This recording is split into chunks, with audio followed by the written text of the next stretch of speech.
बिस्मिल्लाहिर्रहमानिर्रहीम।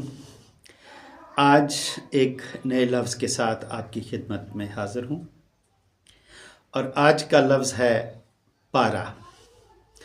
और ये लफ्ज़ पारा ही दो मानों में इस्तेमाल होता है।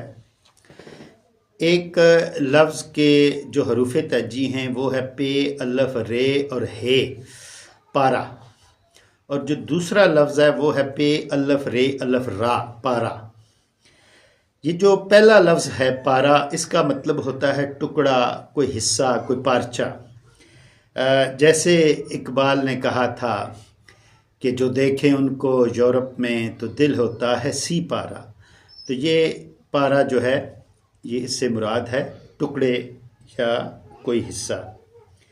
और जैसे एक और शेर है कि पारा पारा हुआ पैराहने जां, फिर मुझे छोड़ गए चारा गरां।